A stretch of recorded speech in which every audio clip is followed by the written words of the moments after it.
वहीं गृह मंत्री अमित शाह का आज लखनऊ दौरा है। जानकारी मिल रही है यूपी दिवस के कार्यक्रम में मुख्य अतिथि के तौर पर गृह मंत्री शामिल होंगे। ओडीओसी योजना का उद्घाटन भी गृह मंत्री अमित शाह की तरफ से किया जाएगा। यूपी शिल्प मेले का भी उद्घाटन गृह मंत्री अमित शाह करेंगे।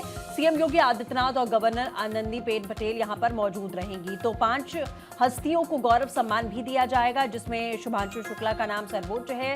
विज्ञान, नवाचार और अंतरिक्ष अन्वेषण में उनको ये सम्मानित किया जाएगा। अलख पांडे की बात करें, शिक्षा, उद्यमिता और स्वावलंबन के क्षेत्र में उन्हें सम्मानित किया जाएगा। हरिओम पवार की बात करते हैं तो शिक्षा और साहित्य के क्षेत्र में उन्हें सम्मानित किया जाएगा। रश्मि आर्या शिक्षा और नवाचार, और डॉक्टर सुधांशु सिंह को कृषि वैज्ञानिक के तौर पर सम्मानित किया जाएगा।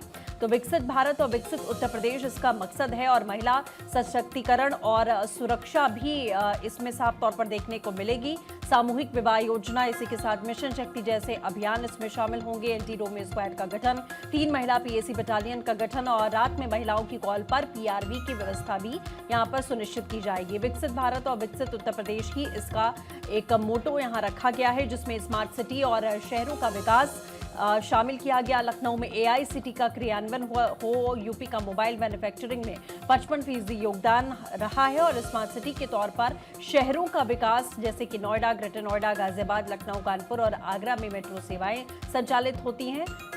यही जो मुख्य मोटो है वो रखा गया है। यही मुद्दे हैं जिन पर आज इस कार्यक्रम में बात होगी, जिसमें यूपी की ट्रांसपोर्ट कनेक्टिविटी भी शामिल है। आपको जानकारी दें कि उत्तर प्रदेश में 22 एक्सप्रेसवे बनाए गए हैं।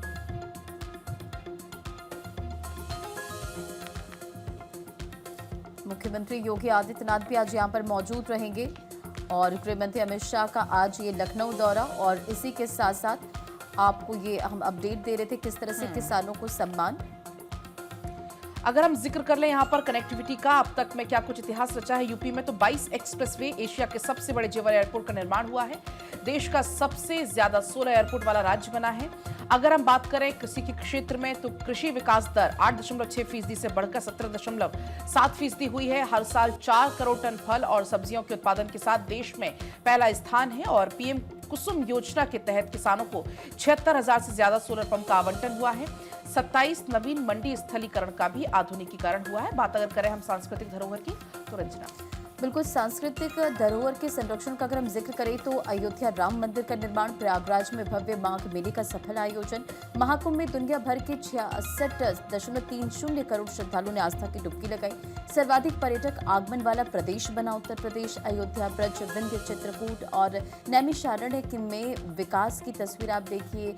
परिषद का गठन हुआ। काशी की देव दीपावली का अगर हम जिक्र करें, अयोध्या दीपोत्सव जैसे ये तमाम आयोजन हुए। और इसी के साथ गरीब परिवारों को 5 लाख तक का जो जानकारी है, अभी तक की निःशुल्क चिकित्सा दी गई है। सुरक्षा कवच की अगर बात करें तो 5.48 करोड़ आयुष्मान कार्ड जारी करने की ऐतिहासिक उपलब्धि हासिल की है। 5000 से ज्यादा नए स्वास्थ्य उपकेंद्रों की स्थापना की गई। वहीं 75 जिलों में डायलिसिस की भी व्यवस्था यहां पर की गई है। निःशुल्क सुविधा दी गई है, जिसमें मुख्यमंत्री जन आरोग्य योजना से 39 लाख परिवार लाभान्वित यहां पर हुए हैं। 49 लाख परिवार लाभान्वित हुए हैं, और 80 मेडिकल कॉलेज बनकर तैयार हुए हैं। इसी के साथ में और भी क्षेत्रों की बात करें, अपराधियों के खिलाफ में जिस तरीके के कड़े एक्शन यहां लिए गए, पिछले कई सालों में आपने देखा उत्तर प्रदेश में कि अपराध के खिलाफ में 0 टॉलरेंस की नीति अख्तियार की गई। 7 जिलों में पुलिस कमिश्नरेट की व्यवस्था की गई है। यूपी 112 का रिस्पॉन्स टाइम 7 मिनट से कम रहा है, और माफियाओं पर नकेल भी यहां कसी जाती रही है। तो उत्तर प्रदेश दिवस 2026 का ये जो मुख्य समारोह यहां होने वाला है, इसमें राष्ट्रीय प्रेरणा स्थल में कार्यक्रम का आयोजन किया जाएगा। मुख्य अतिथि के तौर पर केंद्रीय गृह मंत्री अमित शाह शामिल होंगे। राज्यपाल आनंदीबेन पटेल मौजूद होंगी। सीएम योगी आदित्यनाथ होंगे। दोनों डिप्टी सीएम केशव प्रसाद मौर्य और ब्रजेश पाठक इसका हिस्सा होंगे। प्रदेश सरकार के तमाम जो मंत्री हैं, जानी मानी हस्तियां हैं उत्तर प्रदेश की, वो भी यहां पर शामिल होंगी।